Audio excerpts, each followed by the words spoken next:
Uti we pride, we mark and kind. Kope can you ni Agya Kwabena say a beard it so near the Y0ur. Abuza from Mamu na makwaba e de bagana and Sem TV so. But omo dey so be like video, no be subscribe to the channel, no what turn on notifications say be next time. Videos of this nature eba also sabit makabina so watch your comment section ho.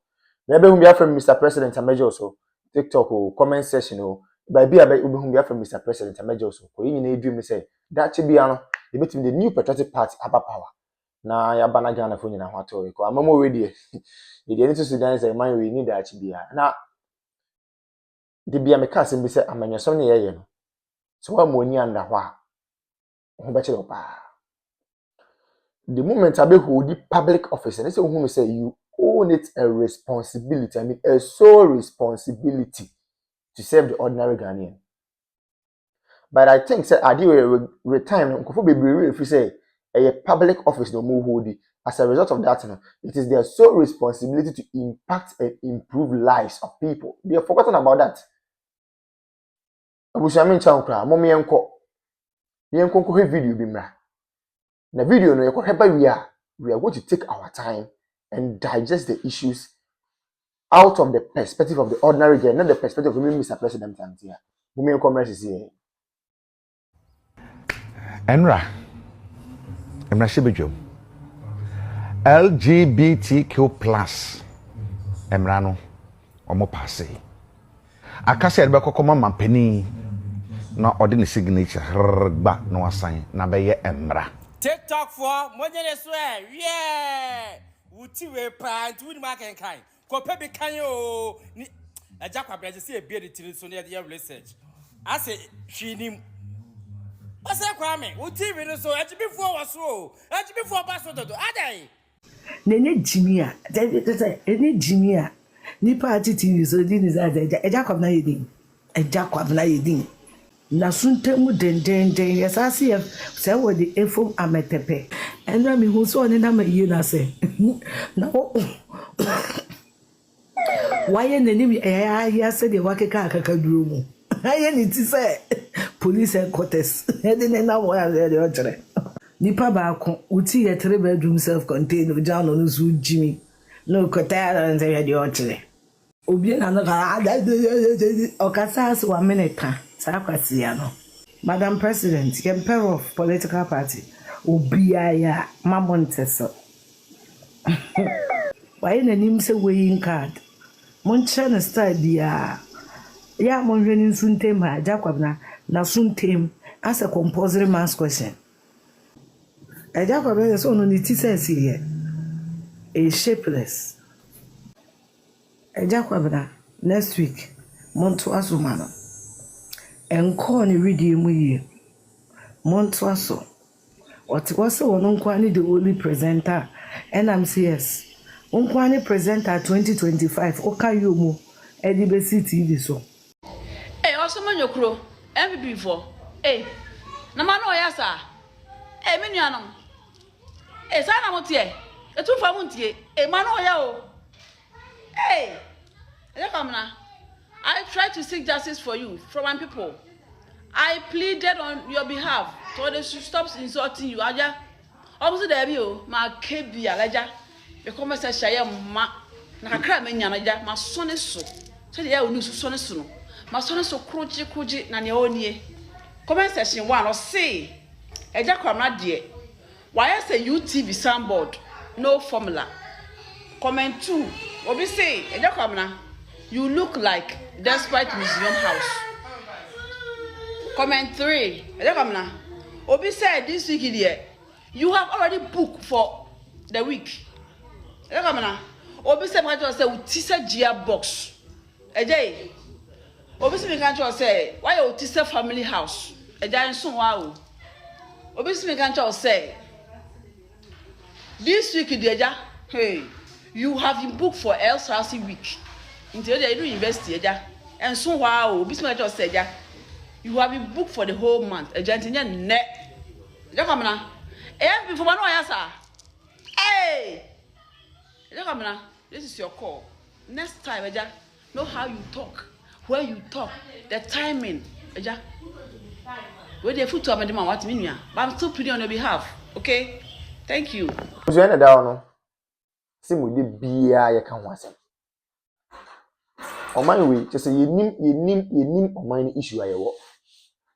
Ko ye hwe ne ma papa na adan kwaku fo Dr. Laji Mahmood Bawumia ye de ma oman we a. Any 2024 elections eko no ma Dr. Bawumia e den na de kire Ghana fa se me ba we ni we na me ye ma mo na. Busia na ke ye nsem pata de yensa kan. Serious. So can in fact oman bi timi ko borrow oman bi presidency.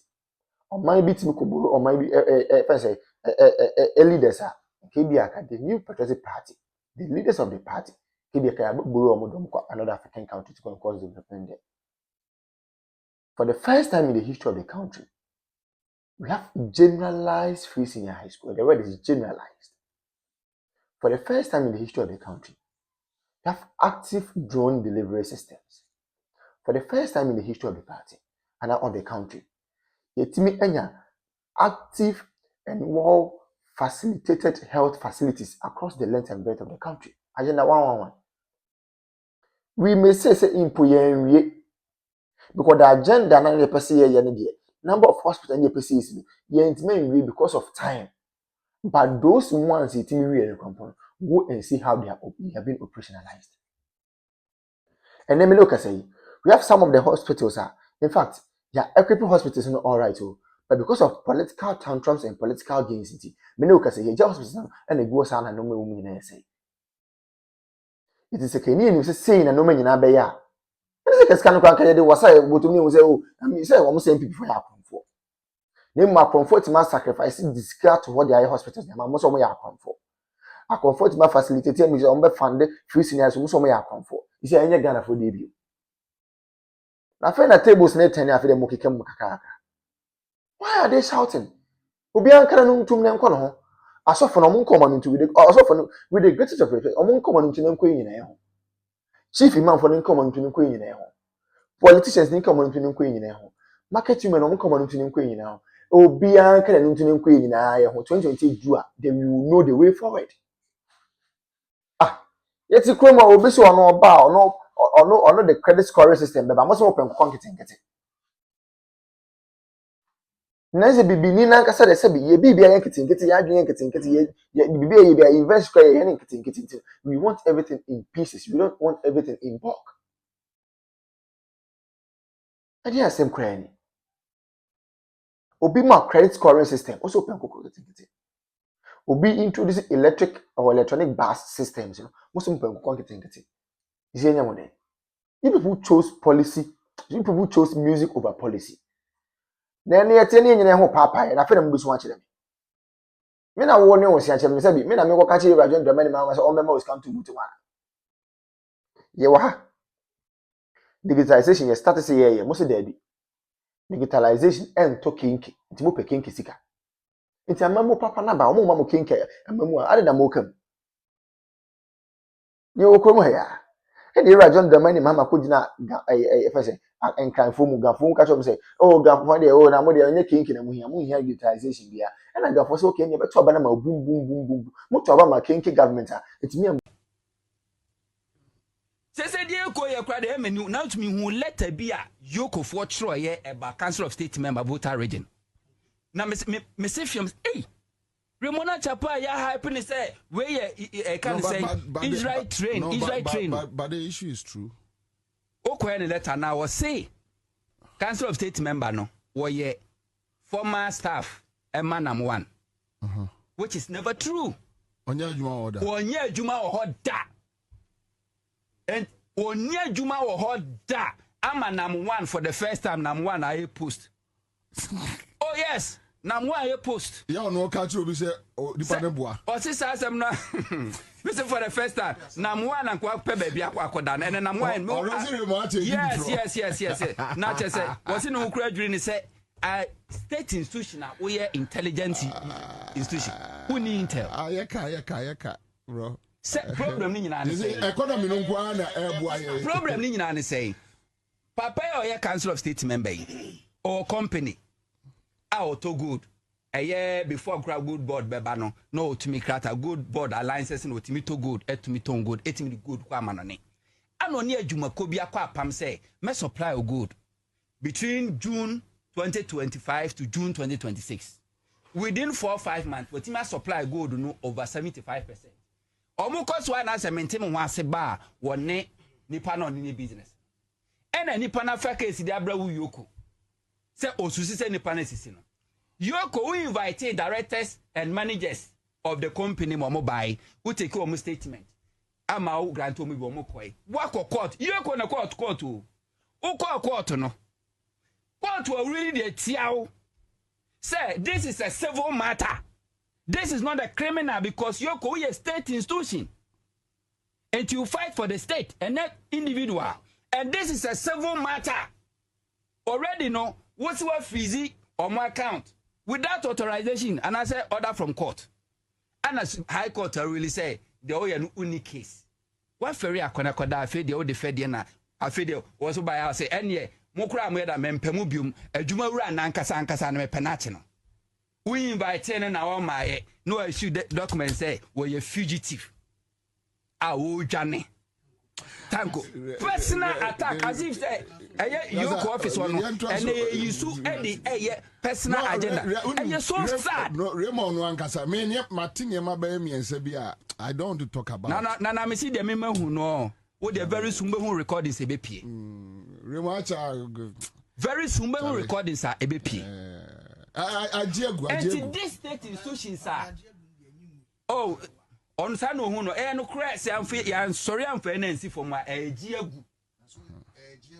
Yes penyin say atia nenso mu ye esna bebo nyina Agya bisa me na yemu say ho ye si afi mu 2026 yen kire adwuma yo kwa ya Ghana as a country ya nya ho benefit yen kire adwuma as attorney general aya Ghana fo nya ho benefit. Cases or chance last year be seen akosi sen na no one kasa obia nim say ya petrol ni diesel bo no eye me won pass mafia me car na me filia 2420 Ghana cedis na me de feel no ko see filling station 1200 tank na ye ma John why are there.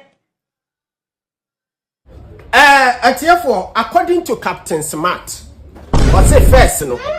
Na ni petrol no, ofele ni tank na 2000 plus. Na NDC yeba power. Sisi ni tank no, ofele ya 1002. Tisa 1002 no na that means petrol no, na ye tono 9 cedis per liter. Ban carbonie sisi amika say petrol no 14.6 per liter. One who say Captain Smart aba beka ho asem bie mu ana. Mamisa son ka asem foforo nkyerɛw. Monday ye ba betu petrol mu. Monday 1st June according to Joy News. Ye ba betu petrol mu 1 liter ye beton 15 Ghana cedis. 15 cedi 20 pesos per liter.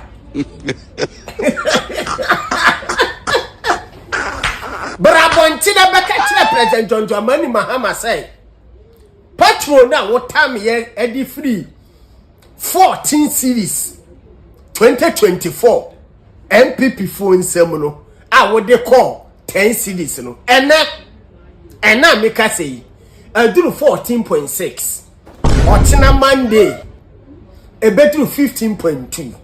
Captain Smart, Brana Bekacha President John Dramani Mahama. President, I remember petrol no cost no, and then no Kufuado. No see a Ukraine, any Russia war, and intinama fu and akosoro. NDC party that time. One more say, according to President John Dramani Mahama, or see Ukraine, any Russian talker, ain't me affect your mind Ghana. But Sisia make say, Patrono, I can't go through baby Andrew. Yenti asema Kevin Taylor, honestly, the betuja. Say in the history of the Republic of Ghana. In the history of the Republic of Ghana, time a John Mahama ne NDC ever power na ye to